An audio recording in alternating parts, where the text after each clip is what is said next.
Nous sommes de retour sur ce plateau. Merci à vous qui venez de nous rejoindre et merci à ceux qui sont restés fidèles pour la troisième et dernière partie de Politicien, votre rendez-vous politique hebdomadaire. M'ont également rejoint M. Youssouf Diaby, sociologue, membre de l'opposition, Giovanni Melej, vous êtes juriste, également membre de l'opposition, et Thiebus Kofi, vous êtes écrivain, proche de l'initiative prise par le président Alassane Ouattara de doter votre pays. C'est ce que vous m'avez indiqué. Mais avant de poursuivre le décryptage des principales nouveautés que contient l'avant-projet constitutionnel présenté aux députés ivoiriens ce mercredi 5 octobre par le président Alassane Ouattara, je vous propose de suivre ce que les Ivoiriens pensent de ce projet. On les écoute. Tout ce qui est dans ce projet me plaît. Du début jusqu'à la fin, dans les opposants et ceux qui s'opposent éventuellement devraient quand même prendre tout ce document, le lire et le relire.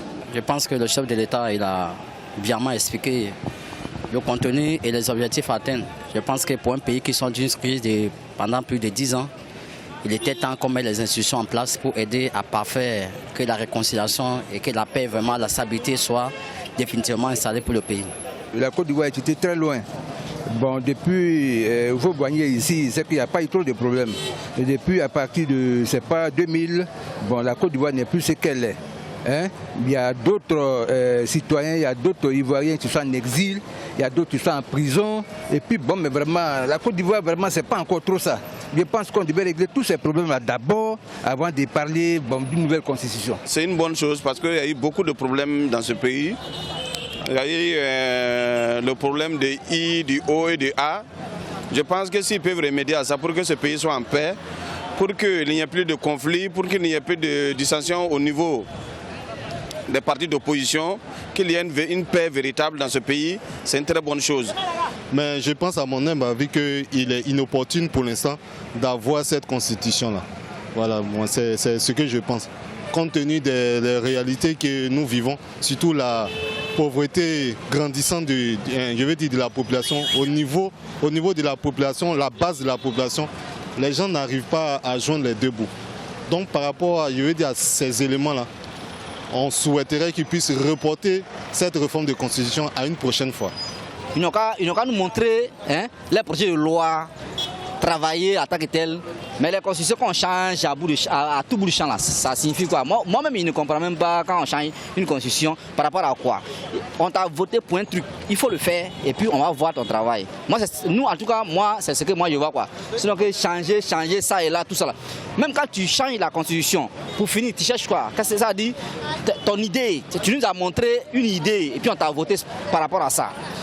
Le jour que la Constitution, ça n'a rien à voir. La Constitution peut rester là et puis tu peux travailler en tant que tel. Monsieur Melej, les Ivoiriens sont un peu divisés, mais il y en a qui approuvent quand même le projet. Oui, comme il y en a qui n'approuvent pas aussi le projet. Et moi particulièrement, et aussi l'avis de mon parti, nous n'approuvons pas le projet parce que nous estimons que c'est un projet qui est inopportun dans le contexte politique et aussi sur le fond, nous a démontré que nous avions raison d'avoir des appréhensions sur les intentions inavouées de M. Alassane Ouattara. Et quelles sont ces intentions, selon vous? Les intentions de M. Alassane... Parlons maintenant du fond, oui. Puisque dans la première partie, effectivement... Voilà, les intentions de M. Alassane Ouattara, c'est de pérenniser un clan au pouvoir. Clan?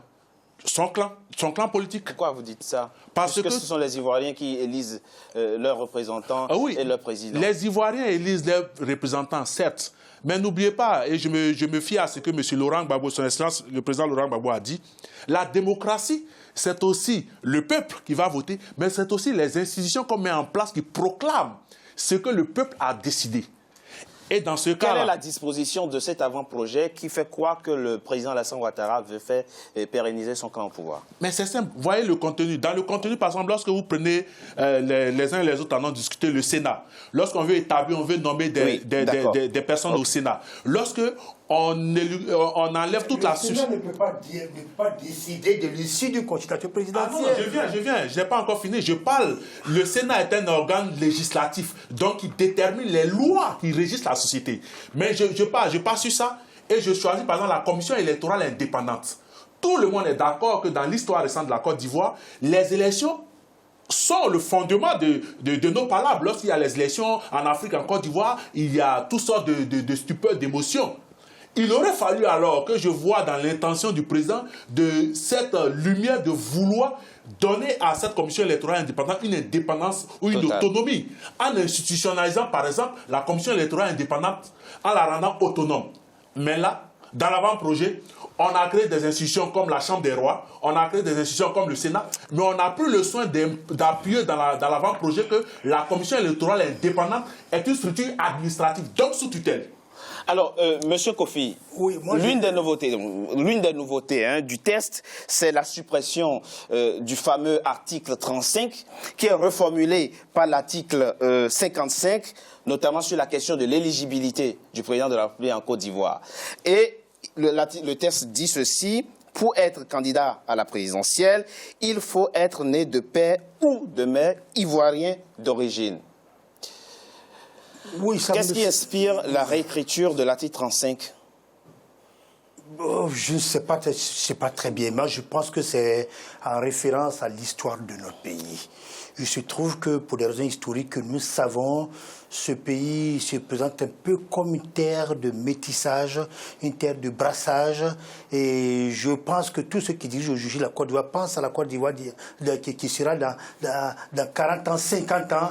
Je dirais que ce pays sera fortement métissé. Il faut prendre une loi avant-gardiste. Je crois que c'est pour cela. Mais je pense, non, je n'ai pas fini, oui. Je pense que quand même, ça ne gêne pas qu'on dise de père et de mère. Ce que je reprochais à l'ancienne formulation, c'est de père et de mère ivoiriens, eux-mêmes nés de... C'était excessif. On est quand même en droit d'exiger de celui qui va nous représenter un fort ancrage quand même dans notre terre, sur la terre ivoirienne. Bon. Un ancrage historique. Quel est votre avis sur cette reformulation? Et mon avis d'abord, c'est qu'il faudrait qu'il y a 4 grands problèmes dans cette constitution. Non, on n'a pas assez de temps. Ouais, on parle de l'article 55, de la disposition de l'article 55. Mon problème notamment la nationalité, oui. Le problème sur ça, c'est que le problème n'est pas fini. C'est qu'il faudrait que tu lises encore en bas. Ça veut dire qu'on dit, dans la première constitution, l'article 35 allait encore plus loin pour dire qu'il faudrait que le candidat à l'élection présidentielle ait une bonne moralité et une bonne santé.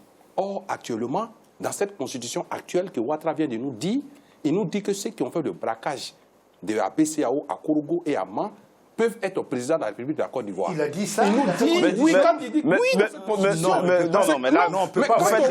Pour cette intention, on n'a pas vu dans le test. Monsieur Mélène, par rapport à la question. Quand il n'y a pas de moralité, quand il n'y a pas de santé, un fou peut devenir président de la République de Côte d'Ivoire. Il n'a pas écrit ça. Oui, non, mais vous n'avez pas compris. Parce que pourquoi alors à la fonction publique, on demande un test pour entrer à la fonction publique? Oui, mais Monsieur Mélène, votre avis sur la question d'éligibilité du président de la République? Oui, la reformulation. Être de père ou de mère. Oui, d'accord. Vous êtes d'accord avec cette reformulation? Non, j'ai dit que je ne peux pas refaire le débat sur le et ou le ou. Parce qu'en fait, mon souci n'est pas sur le et ou le ou. Oui. Bien que je me pose des questions. Parce que lorsqu'il s'agit du et qu'on a dit qu'il fallait que le candidat soit né de père ou de mère d'origine, les uns et les autres ont estimé qu'il était impossible pour la Côte d'Ivoire qui venait de naître en 1960 de relater ou de revenir à l'origine du... Il y a un test, effectivement, qui dit très précisément, le code de la nationalité, que les Ivoiriens ou les étrangers qui étaient en Côte d'Ivoire en 1960 sont considérés comme Ivoiriens d'origine. Voilà. Donc cette question, elle est réglée dans le corpus juridique ivoirien. Voilà, sur cette question, je ne referai pas le débat. Mais là où j'ai des inquiétudes... Oui, très rapidement. Là où j'ai des inquiétudes, c'est que l'article 35 ayant été réécrite désormais, il a été supprimé. Le plafond d'âge, c'est-à-dire concrètement que quelqu'un qui a plus de 100 ans peut être candidat.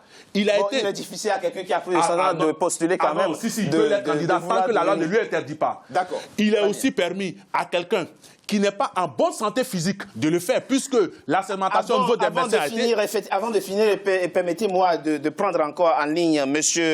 Mamadou Touré, qui intervient en direct de Los Angeles, où il séjourne en ce moment. Alors, M. Touré, qu'est-ce qui, selon vous, inspire la réécriture de l'article 35, la reformulation de la condition d'éligibilité? Alors, l'article 35 réécrit et l'ensemble des points de la Constitution réécrit tient compte de notre histoire récente. C'est ce qu'il faut retenir. Nous avons eu des décennies de crise, des situations mal gérées en Côte d'Ivoire comme ailleurs. Nous avons eu un conflit, nous avons eu une déchirure donc du tissu social ivoirien, et toute la classe politique ivoirienne était d'accord à Marcoussi en 2003 qu'il fallait reformuler cet article et le rendre conforme non seulement à notre réalité historique, mais le rendre conforme au droit international. Ceci étant, vous me permettrez pour terminer, dire à celui qui vient d'intervenir que le président Alassane Ouattara est un homme d'État qui a une haute idée de la politique, une haute idée de ses fonctions, et ne se permettra pas de se représenter à une leçon présidentielle, puisqu'il a affirmé lui-même clairement qu'il ne sera pas candidat en 2020. Alassane Ouattara n'est pas le dirigeant que nous avons connu, qui disent des choses et qui le pensent totalement le contraire. Il ne sera pas candidat en 2020. Il a à cœur de doter son pays d'institutions solides et de garantir la paix dans son pays pour le long terme.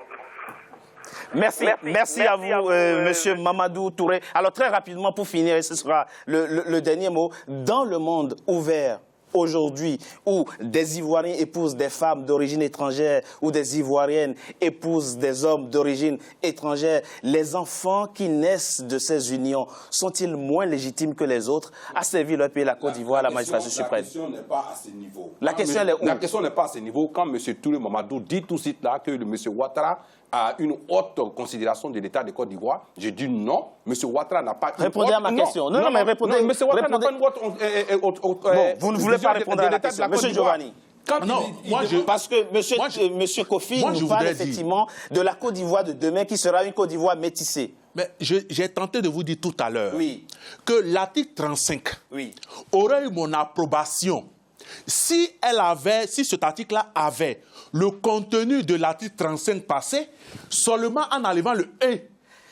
Par le écoutez, parce que c'est ce que les accords de Marcoussis ont dit, une révision de cet article-là. Approbation ou pas, c'est au peuple ivoirien que reviendra effectivement la prérogative fin octobre d'adopter ou non le référendum, par référendum, l'avant-projet qui est proposé par le président de la République si celui-ci est adopté par l'Assemblée nationale. Merci à vous d'avoir été mes invités. Tibus Kofi, écrivain, Meled Giovanni, juriste, membre de l'opposition, on l'a vu, Diaby Youssouf, lui également membre de l'opposition, sociologue. Mesdames et messieurs, c'est la fin de Politicien, votre rendez-vous politique hebdomadaire, que je vous remercie d'avoir été nombreux à suivre. On se retrouve la semaine prochaine pour un nouveau numéro de Politicien. À très bientôt.